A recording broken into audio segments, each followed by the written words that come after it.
नई Delhi railway station पर शनिवार रात एक भयावह भगदड़ में 18 लोगों की जान चली गई, जिसमें कई महिलाएं और बच्चे भी शामिल हैं। जानकारी के अनुसार अचानक स्टेशन पर भीड़ इतनी बढ़ गई कि भगदड़ की स्थिति उत्पन्न हो गई। घटना प्लेटफॉर्म नंबर 13, 14 और 15 पर घटी, जहां लोग प्रयागराज जाने के लिए ट्रेन पकड़ने के लिए जमा हुए। प्रधानमंत्री नरेंद्र मोदी ने इस दुर्घटना पर गहरा शोक व्यक्त करते हुए ट्वीट किया, नई दिल्ली रेलवे स्टेशन पर हुई भगदड़ से दुखी हूँ। मेरी संवेदनाएं उन सभी के साथ है जिन्होंने अपने प्रियजनों को खो दिया। घायल लोगों की जल्दी ठीक होने की कामना करता हूँ। दिल्ली के उपराज्यपाल विनय सक्सेना ने भी LNJP अस्पताल पहुंचकर स्थिति का जायजा लिया।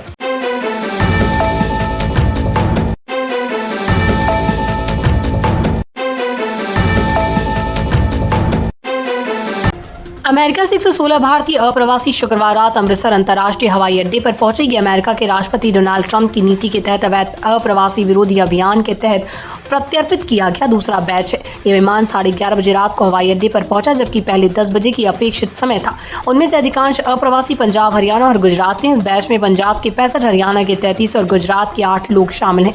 ज्यादातर अप्रवासी 18 से 30 वर्ष की आयु वर्ग के हैं। कुछ परिवार हवाई अड्डे पर अपने रिश्तेदारों का स्वागत करने पहुंचे। रिश्तेदारों ने बताया कि उन्होंने विदेश में बेहतर भविष्य के लिए अपने कृषि भूमि और मवेशियों को गिरवी रखकर पैसे जुटाए थे।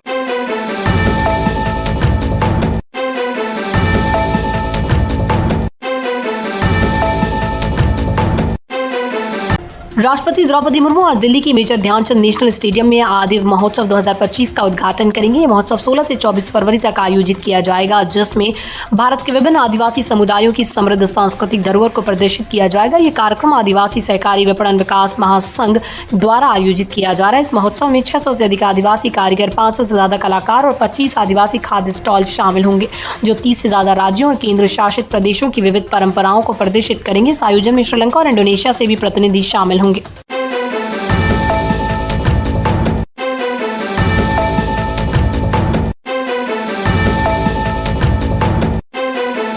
नई दिल्ली रेलवे स्टेशन पर शनिवार रात हुई भगदड़ पर रेल मंत्री अश्विनी वैष्णव ने गहरा शोक व्यक्त किया। उन्होंने इस घटना की उच्च स्तरीय जांच का आदेश दिया। मैं नई दिल्ली रेलवे स्टेशन पर हुई इस दुखद भगदड़ से गहरे दुख में हूँ।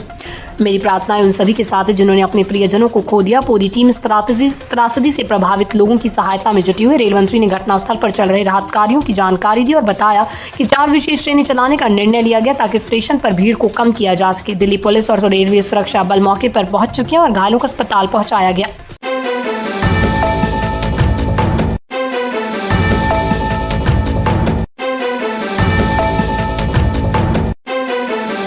प्रधानमंत्री नरेंद्र मोदी ने वित्त मंत्री निर्मला सीतारमण की सराहना करते हुए कहा कि उन्होंने संसद में अपने बयान में भारतीय अर्थव्यवस्था और सुधारों के मार्गों को स्पष्ट रूप से प्रस्तुत किया। प्रधानमंत्री मोदी ने 2025 के नए आयकर विधेयक को पेश करते हुए निर्मला सीतारमण के संसद में दिए गए भाषण का वीडियो ट्वीट किया।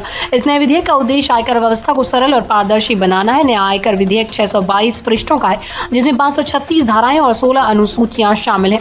विधेयक का भाषा सरल होगी, जिसमें आम नागरिक को इसका पालन करने में आसानी होगी। इसमें कोई नया कर लागू नहीं किया जाएगा, बल्कि केवल कर ढांचे को सहज और व्यवहारिक बनाने पर ध्यान दिया जाएगा।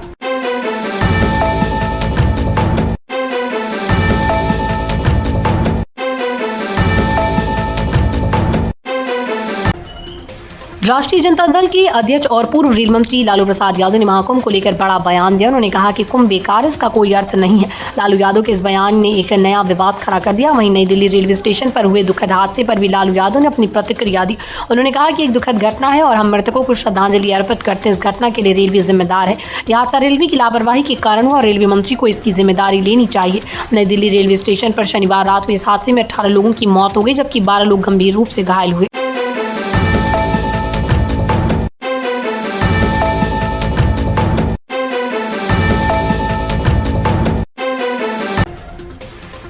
आईसीसी चैंपियंस ट्रॉफी 2025 पाकिस्तान में आयोजित हो रही है, लेकिन भारत के सभी मैच दुबई में खेले जाएंगे। 19 फरवरी से शुरू होने वाली इस टूर्नामेंट में भारत अपना पहला मैच 20 फरवरी को बांग्लादेश के खिलाफ खेलेगा। इसके लिए भारतीय टीम 15 फरवरी को मुंबई से दुबई के लिए रवाना हो चुकी है। इससे पहले भारतीय क्रिकेट टीम के पूर्व खिलाड़ी और मौजूदा कमेंटेटर आकाश चोपड़ा ने रोहित शर्मा, विराट कोहली, रविंद्र जडेजा के बारे में एक बड़ा भविष्यवाणी किया। आकाश चोपड़ा का मानना है कि चैंपियंस ट्रॉफी 2025 इन तीनों दिग्गज खिलाड़ियों के लिए आखिरी आईसीसी इवेंट्स का साबित हो सकता है।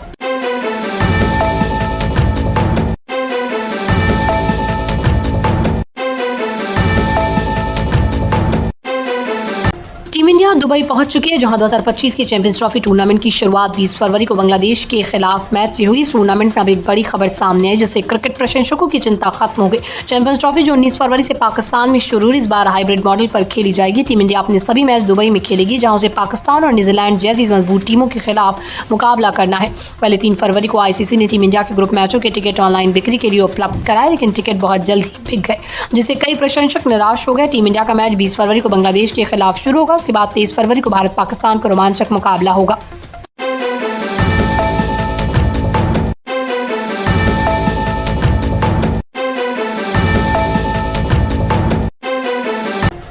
फिटनेस आइकॉन और अभिनेता साहिल खान ने हाल ही में दुबई में अपने जीवन संगिनी मिलेना अलेक्जेंड्रा से दूसरी बार शादी की। दोनों की शादी का जश्न 14 फरवरी यानी वैलेंटाइन डे के दिन दुबई के बुर्ज खलीफा के सामने धूमधाम से हुआ। साहिल ने अपनी इस खुशी के मौके की तस्वीर अपने आधिकारिक सोशल मीडिया अकाउंट पर साझा की। शादी के बाद साहिल और मिलना के बीच 26 साल के आयु अंतर को लेकर काफी चर्चा हो रही है। हालांकि साहिल ने इस पर प्रतिक्रिया देते हुए कहा कि प्रेम का कोई आकार नहीं होता और उनकी कहानी भी इसी बात को दर्शाती है। उनके अनुसार प्यार, कनेक्शन, समझ और एक साथ आगे बढ़ने का नाम है, जो मिलेना भी मानती है।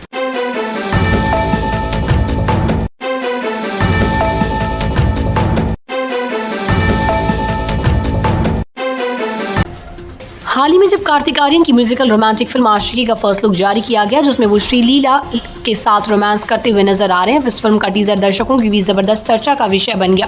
फिल्म की रिलीज डेट की घोषणा करते हुए बताया गया कि ये फिल्म दिवाली 2025 पर सिनेमाघरों में दस्तक देगी। इस फिल्म में कार्तिक का इंटेंस लुक लोगों को काफी पसंद आ रहा है। टीजर में कार्तिक को एक दुख भरे अंदाज में गाना गाते हुए देखा जा सकता है, जो दर्शकों को छू जाता है। उनका ये नया लुक सोशल मीडिया पर वायरल हो चुका है। हाल ही में कार्तिक को लंबे बाल और बड़ी हुई दाढ़ी में देखा गया, जिसमें वो डेनिम जींस में कूल नजर आ रहे हैं।